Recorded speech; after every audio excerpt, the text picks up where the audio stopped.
안녕하십니까. 벽운사와 강릉 푸른 구름 선원의 지산입니다. 자연과 동해바다, 커피를 즐기며 조용히 명상을 할 분은 푸른 구름 선으로, 현실에 고민이 많은 분은 벽운사로 저를 찾아오면 분명 무언가를 깨우치는 것에 획기적인 동기가 될 것입니다. 구독 글씨가 보이면 눌러주시고 좋아요도 함께 눌러주세요. 오늘은 몇 년 전에 흙탕물에 물들지 않는 연꽃처럼이라는 책을 보았는데 내용이 인상 깊어 한두 구절을 소개합니다. 깊은 산속에 허름한 절이 있는데 사람들이 많이 찾아왔습니다. 그래서 불전함이 법해 있는 날은 가득 찼습니다. 그런데 불전함을 관리하는 스님이 이상한 점을 발견했습니다. 매일 꼭 조금씩 비는 것입니다. 며칠을 두고 보아도 분명히 비는 것입니다. 이런 사실을 밝히기 위해 밤새 법당에 숨어 지켜보았습니다. 밤이 깊어지자 어떤 사람이 법당에 들어와 불전함을 터는 것입니다. 그래서 자세히 보니 자신하고 친하게 지내는 노스님인 것입니다. 그는 황급히 돈을 챙겨서 어디론가 가는 것입니다. 뒤를 쫓아서 따라가니 1시간쯤 걸어 내려간 곳은 아랫마을의 아주 허름한 집으로 들어가는 것입니다. 그곳은 아이들 몇 명을 돌보는 작은 공원입니다. 낮은 담 너머 보니 스님의 신발이 있는 것입니다. 집에 따라 들어가 문틈으로 안을 들여다보니 한 여인과 스님이 대화가 들리는 것입니다. 스님, 또 이렇게 가지고 오셨네요. 스님 덕분에 우리 가족은 잘 지내고 있습니다. 많은 사람들이 같이 돕는 것이죠. 저는 단지 심부름꾼입니다. 그러자 그 여인은 저 어린 것이 무슨 죄가 있다고 버리는지 모르겠습니다. 안 받을 수도 없고 걱정입니다. 하여튼 제가 힘을 더 쓸 테니 너무 걱정 마세요. 그 장면을 목격한 불전함 관리하는 스님은 절로 돌아왔지만 마음이 무거웠습니다.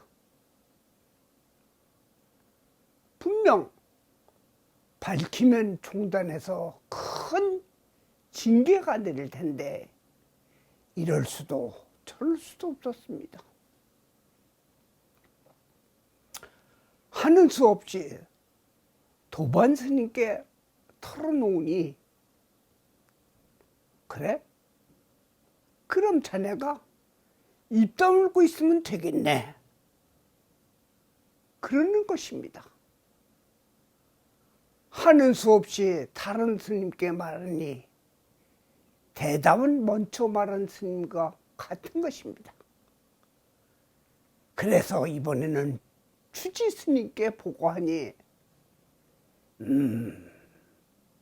잘 알고 있네 하고는 별 조치 없이 그냥 지나가는 것입니다.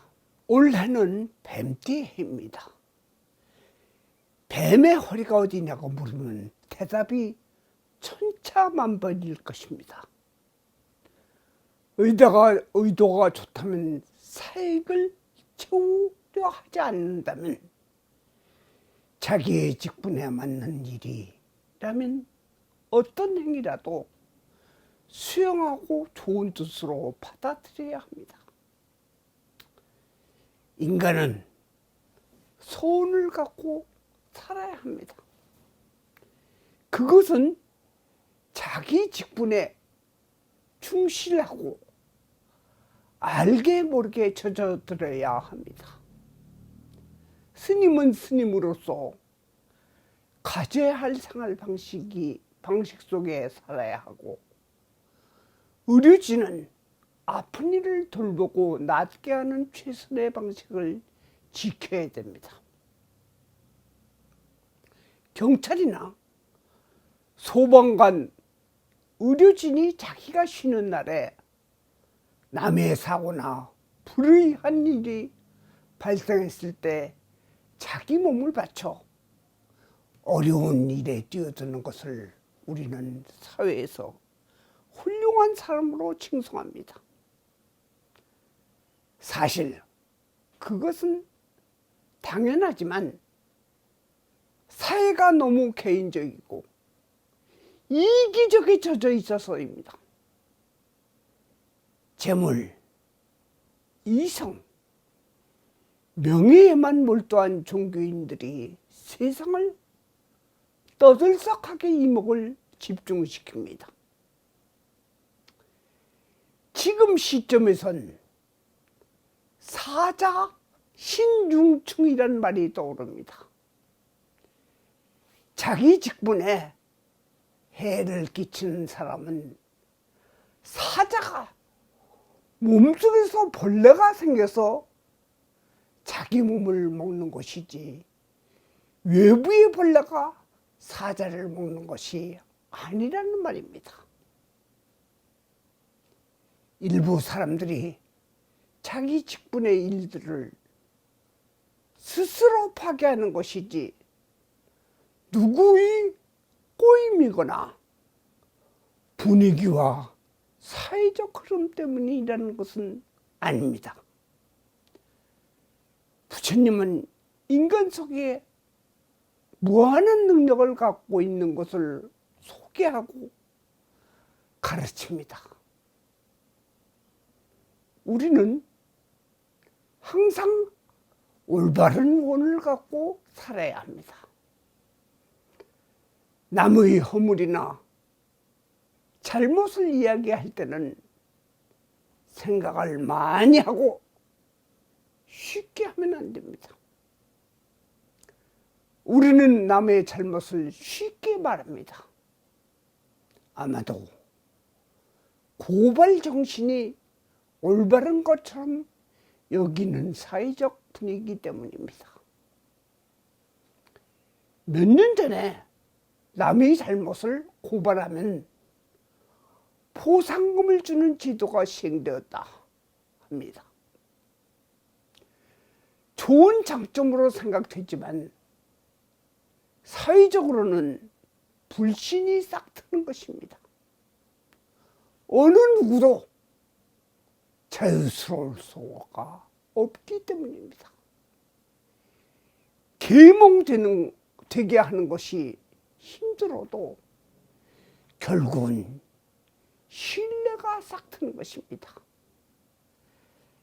잘못이나 허물을 지적할 때는 본인에게 직접 말해야 합니다. 불전함을 관리하는 스님이 그 노스님에게 직접 물었으면 자신이 면피하려고 스스로 여러 경로를 걸치지 않고도 미담을 만들 수 있습니다. 부처님은 이럴 때 이렇게 알려주셨습니다.